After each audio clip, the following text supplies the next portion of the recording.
High friends, welcome to our YouTube channel pharma knowledge. आज आपण फार्माकोलॉजीचे drug abuse term जे असतात ते बघणार आहोत. त्यात आपण बघणार आहोत ॲक्युम्युलेशन, त्यानंतर ॲडिटिव्ह इफेक्ट्स, त्यानंतर सेनेरिझम, त्यानंतर आयोडोसेक्रेसी. यालाच आता आपण ड्रग ॲलर्जी असं म्हणतो. ह्या दोघी टर्म एकच आहे, त्याला ड्रग ॲलर्जी असं आता रिप्लेस केलं आहे आणि त्याला आयोडोसिक्रेसी म्हणायचे. ओके, त्यानंतर आपण बराच वेळा ऐकलेला आहे वर्ड टॉलरन्स आणि त्यानंतर टॅकेफायलेसिस. ह्या टर्म जे आहेत ते खूप महत्त्वाचे इकोलॉजीमध्ये, की ज्यावरच सगळे इंटरलिंक असतात ॲक्शन ड्रगच्या. ओके, तर आपण बघूया आता ॲक्युम्युलेशन. Accumulation, the drugs which are slowly excreted may build up a sufficient high concentration in the body and produce toxic symptoms if it is repeatedly administered for a long time. जर एखादा drug हा slowly excreted होत असेल आपल्या बॉडीतून, a sufficient high concentration in the body, आणि त्याचं हाय concentration आपल्या बॉडीमध्ये असेल आणि ते टॉक्झिक इफेक्ट प्रोड्यूस करत असेल, किंवा जेव्हा आपण रिपीटेडली ड्रग हा ॲडमिनिस्ट्रेट करत असो लाँग टाईमसाठी, त्याला ॲक्युम्युलेशन किंवा क्युम्युलेटिव्ह इफेक्ट असंही म्हणतात. ओके, तर याचं एक्झाम्पल काय आहे? डिजिटॅलिस्ट, इमेटाईन अँड हेवी मेटल्स यासारखे ड्रग जर आपण रिपीटेडली बॉडीमध्ये घेतलं आणि त्याचं एक्सक्रीशन हे स्लो झालं आणि टॉक्झिक सिम्पटम्स जर प्रोड्यूस झाले, तर क्युम्युलेटिव्ह इफेक्ट किंवा ॲक्युम्युलेशन ही फेज तयार होते, किंवा या सिच्युएशनला ॲक्युम्युलेशन किंवा क्युम्युलेटिव्ह इफेक्ट म्हणतात.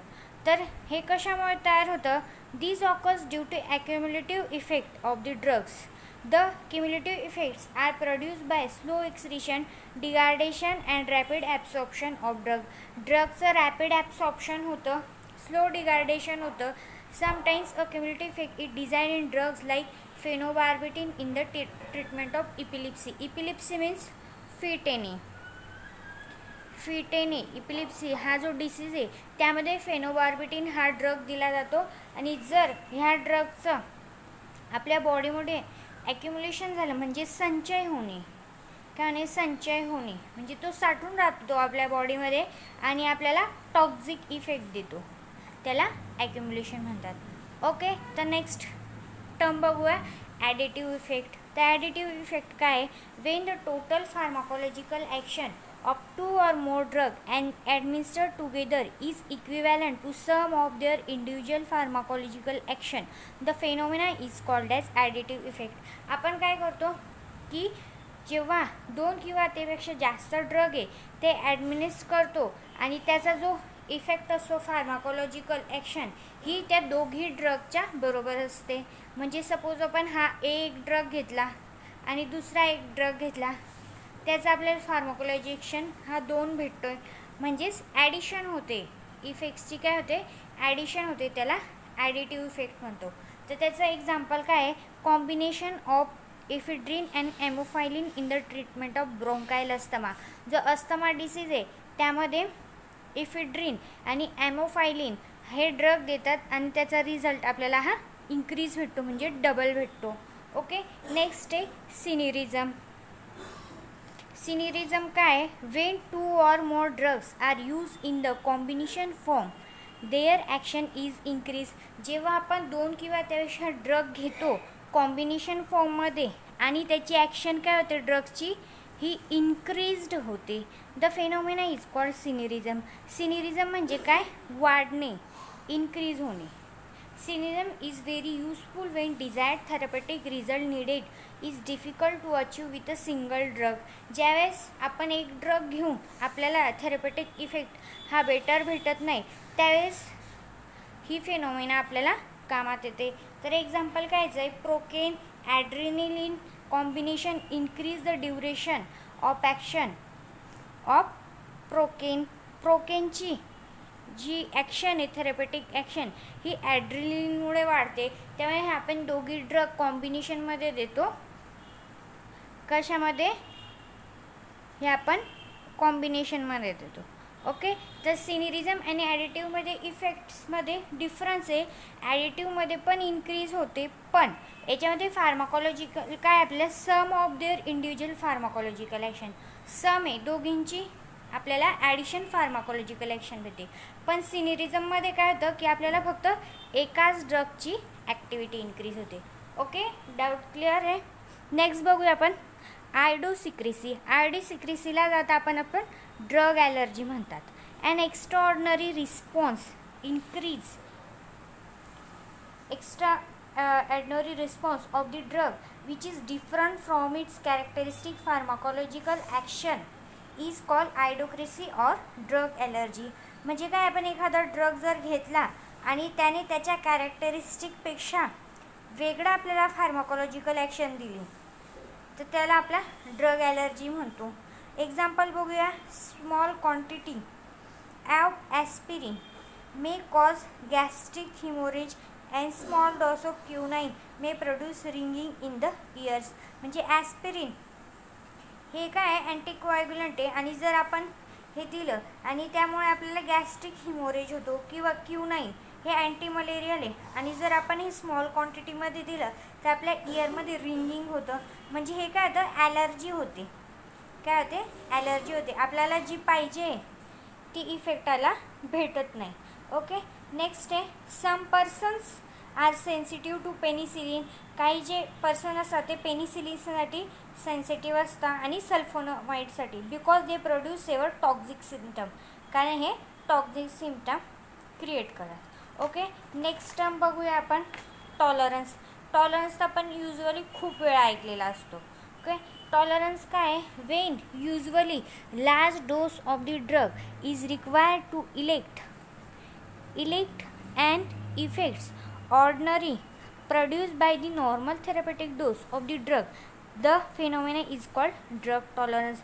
जेव्हा आपण आपल्या बॉडीला कमी ड्रग लागत असतो, लार्ज डोस लागत असतो आणि तो त्याच्यामध्ये आपल्याला तो इफेक्ट प्रोड्यूस दाखवत नाही, म्हणजे नॉर्मल डोस जर घेतला आपण ड्रगचा तर तो आपल्याला इफेक्ट दाखवत नाही आहे, त्याला ड्रग टॉलरन्स म्हणतात. सपोज आपण ड्रग ए हा घेतला, हा आपल्याला 0.5 mg घ्यायचा आहे, पण त्याचा रिस्पॉन्स आपल्याला दाखवत नाही आहे. हा नॉर्मल डोस झाला तर आपल्याला 0.10 mg घ्यावा लागतो आहे, त्यावेळी तो आपल्याला नॉर्मल थेरपेटिक इफेक्ट दाखवतो आहे. म्हणजे आपल्याला नॉर्मल डोसपेक्षा जास्त डोस घ्यावा लागतो, लार्ज डोस घ्यावा लागतो, त्यावेळी टॉलरन्स हे होतं. ओके, नंतर एक्झाम्पल काय त्याचं, smokers can tolerate nicotine, alcoholic can tolerate large quantity of alcohol. It has 2 types. Smokers असतात की त्यांना कमी सिगारेट वगैरे जे निकोटीन असतं त्याच्याने त्यांना जास्त डोस घ्यावं लागतं, त्यावेळेस त्यांना रिलीफ झाल्यासारखं वाटतं. यामध्ये 2 टाईप आहे, एक ट्रू टॉलरन्स आणि सुडो टॉलरन्स. ट्रू टॉलरन्स काय आहे, which is produce by oral and parenteral administration of the drug. ह्यामध्ये पॅरेंट्रल आणि ओरल जे ॲडमिनिस्ट्रेशन असतात त्यामध्ये ट्रू टॉलरन्स येतो. आणि सुडो टॉलरन्समध्ये काय येतं, which is produce by the oral route of administration. सुडोमध्ये फक्त ओरल ड्रगचं ॲडमिनिस्ट्रेशन येतं. ओके, नेक्स्ट आहे टॅकेफायलॅसिस. टॅकेफायलॅसिस काय आहे, it has been observe that when certain drugs are administrate repeatedly at short intervals the cell receptors block up at pharmacological response to the particular drug is decrease. आपण एखादा drug घेतला, certain drug आहे, a drug आहे, तो आपण घेतला, आपल्या बॉडीमध्ये गेला, सेलचं जे रिसेप्टार आहे रिसेप्टारला तो अटॅच झाला, त्यानंतर शॉर्ट इंटरवल्स काही वेळानंतर ते रिसेप्टरला ब्लॉक करतं. ब्लॉक केल्यानंतर जी फार्माकॉलॉजिकल ॲक्शन आहे ड्रगची ती डिक्रीज करतं, त्यालाच टॅकेफायलेसिस म्हणतात. The decrease response cannot be reverse by increasing the dose. आपण डोस जर इन्क्रीज केला तरी याचा उपयोग होत नाही, किंवा ती आपली ॲक्शन जी आहे ती ॲक्शन थेरपेटिक ॲक्शन देत नाही. Okay, the phenomena is known as tachyphylaxis or acute tolerance. याला ॲक्यूट टॉलरन्स पण म्हणतात. टॉलरन्समध्ये काय बघितलं आपण की ड्रग हा लार्ज क्वांटिटीमध्ये द्यावा लागतो. ओके, आणि टॅकेफायलेसिसमध्ये काय होतं, डायरेक्टली जी ड्रगची ॲक्टिव्हिटी आहे ती ब्लॉक होते. एक्झाम्पल बघूया. Ephedrine when give in repeated dose at short intervals of the treatment of bronchial asthma may produce very less response due to tachyphylaxis. Bronchial asthma जो disease आहे त्यामध्ये जर आपण इफिड्रिन हा ड्रग जर घेतला शॉर्ट इंटरवल्समध्ये तर आपल्याला लेस प्रोड्यूस होतो थेरपेटिक इफेक्ट आणि काही टायमाने तो डिक्रीज होत जातो. ओके, तसेच एक्झाम्पल आहे एफेटाईन, कोकाईन अँड नायट्रेट यासारखे ड्रग पण टॅकेफायलेसिस सारखे फिनोमेना देतात. ओके फ्रेंड्स, तर समजलं आज आपण काय काय बघितलं. ॲक्युम्युलेशन बघितलं, त्यालाच कम्युलेटिव्ह इफेक्ट म्हणतात. ॲडिटिव्ह इफेक्ट बघितलं, त्यानंतर सेनिरिझम बघितलं. आयडोसिक्रेसी त्यालाच ड्रग ॲलर्जी म्हणतात. ॲक्युम्युलेशनमध्ये ॲक्युम्युलेशन होतं ड्रगचं आणि आपल्याला टॉक्झिक इफेक्ट देतात. ॲडिटिव्हमध्ये ड्रग जी फार्माकॉलॉजी ॲक्शन आहे ही सम होते म्हणजे वाढते, डबल होते. 2 ड्रगची फार्माकॉलॉजिकल ॲक्शन दाखवते. सिनेरिझमची एकाच ड्रगची इन्क्रीज होते. आयडोक्रेसीमध्ये ड्रग ॲलर्जी होते म्हणजे नॉर्मल कॅरेक्टरिस्टिकपेक्षा वेगळं दाखवतं. नेक्स्ट आपण बघितलं टॉलरन्स, ज्यामध्ये नॉर्मल डोस देऊनही आपल्याला थेरपेटिक रिझल्ट हा दिसत नाही. आणि टॅकेफायलेसिसमध्ये जो रिस्पॉन्स आहे हा टोटली डिक्रीज होत जातो. ओके फ्रेंड्स, आज आपल्याला एवढंच बघूया. तर नेक्स्ट व्हिडिओमध्ये आपण नेक्स्ट पॉईंट कवर करूया. व्हिडिओ आवडल्यास लाईक करा, शेअर करा. असेच न्यू आणि बेसिक कन्सेप्टसाठी व्हिडिओला सबस्क्राईब करा जेणेकरून तुम्हाला नोटिफिकेशन भेटेल. थँक्यू.